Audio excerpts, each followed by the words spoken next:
Gaffney. Welcome to Secure Freedom Radio. This is Frank Gaffney, your host and guide for what I think of as an intelligence briefing on the war for the free world. In the course of that war, there are a few men that I have come to admire more and been more proud to consider both a friend and an exemplar of those who are standing up for freedom than our first guest. He is Dr. Zuhdi Jasser, the president and founder of the American Islamic Forum for Democracy, a medical doctor by training who served, including in the rank of a lieutenant commander in the United States Navy, providing medical care, among others, to members of Congress. He is the author of A Battle for the Soul of Islam, an American Muslim patriot's fight to save his faith.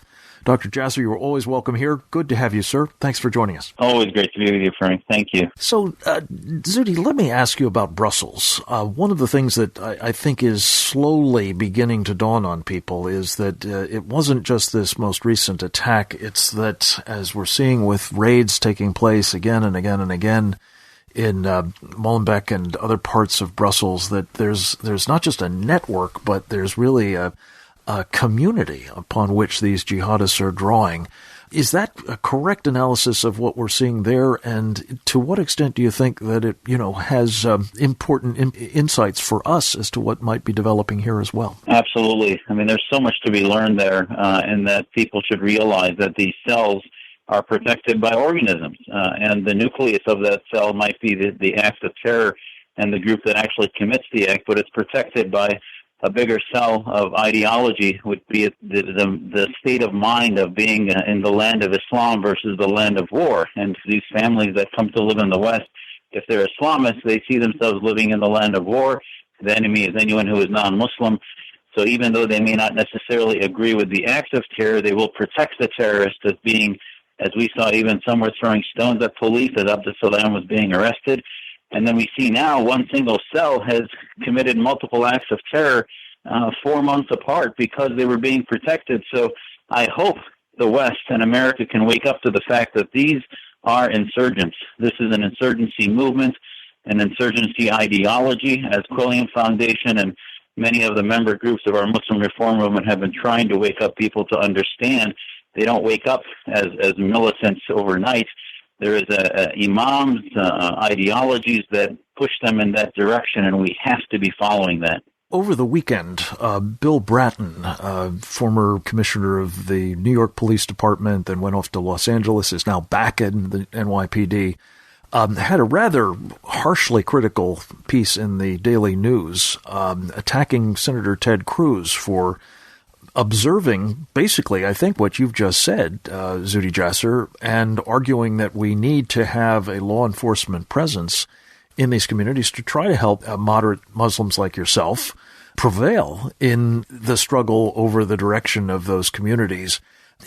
Bretton, talked about there being no room, basically, in counterterrorism for ideology, for understanding, it would seem, or addressing ideology. From what you've just said, that sounds to be absolutely antithetical to what we need to be doing. Is that right? That is the ultimate example of why we are losing this war.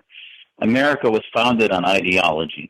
Whether it be religious or political, you cannot follow and use your police resources correctly unless you use the public resources. I mean, what are we doing then on social media, on anywhere, if we can't follow those who are declaring war on America, who are leaning toward the Salafi jihadist mentality? I mean, this is the conversation we need to have. Every media outlet needs to and have a debate about that, because if Americans cannot, I'm not saying to violate privacy, to do wiretaps, just use the information in the public domain. I went to my own mosque and taped the sermon that was attacking me and transcribed it and put it online. Didn't violate any privacy. I was there as a regular public citizen and used that to teach our community about how our imams are radicalizing and targeting moderates. So if the police are telling us Muslims that they're not going to monitor and they're just going to wait to those last few days when they put on vests and become suicidal and militants, this is suicide. We are going to die on the vine. Liberty will not survive a police force that does not protect our ideas from fascism, be it in the Cold War, the communist fascists, or now Islamist fascists. I ask this, Zudi, knowing that you've had long experience with various entities that have been associated with or are part of the Muslim Brotherhood infrastructure in the United States.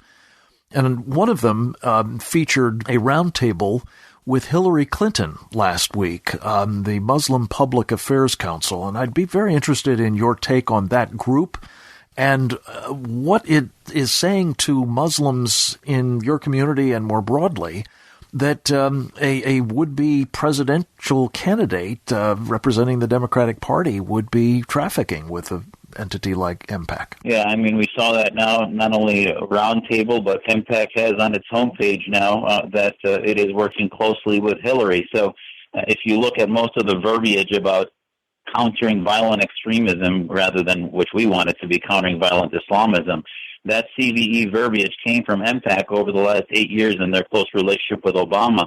So we know that the Muslim Brotherhood sympathies are going to continue with a Hillary administration if that were to come to fruition. And MPAC's history is probably one of the more savvy of the Islamist groups in America in that they claim not to take foreign money, but yet you look at their roots, the Hathout brothers that were educated and allies of the Brotherhood leadership, as Benna in Egypt, and Sayyid Qutb and others. And the other thing is to look at their ideology. They've never condemned political Islam. They've never called for reform against Islamic State ideology, against Wahhabism.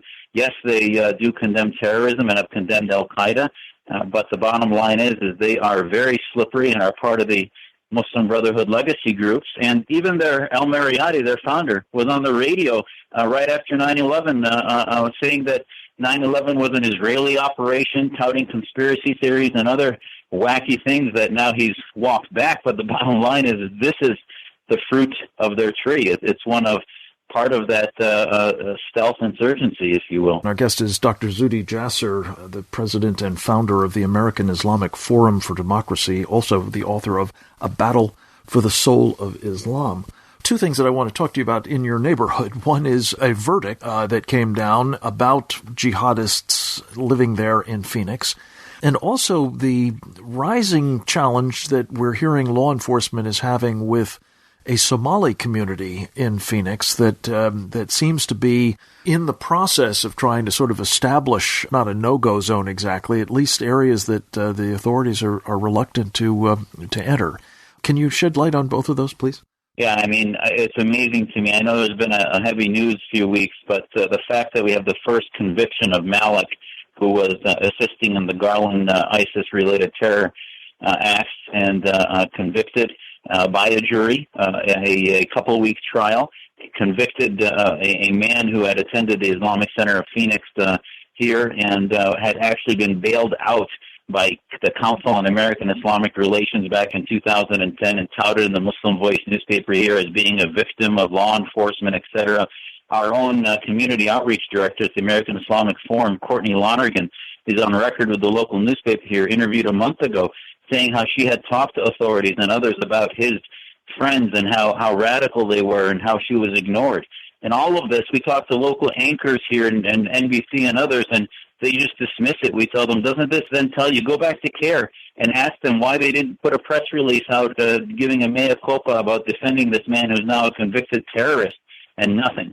The media blocks it, and it's just sort of the sad state of affairs we're in when we finally have teaching moments. The Somali community, as you mentioned, it's concerning in that there are no programs to assimilate them, to work with them and reform, to teach them about what it means to be an American. There are some good organizations doing work within their communities, but unfortunately the Islamists have much more resources and have been dominating their communities, letting them feel that they're victims and turning them away from law enforcement programs here locally. And we need more attention to what's happening there. Indeed, we do. And we appreciate enormously the attention you're giving all of these matters. Dr. Zudi Jasser, your leadership at the American Islamic Forum for Democracy and also the Muslim Reform Movement, which we didn't get a chance to speak about today, but we will in the future, is extraordinarily impressive and important. And I hope you'll keep up with both of those and come back with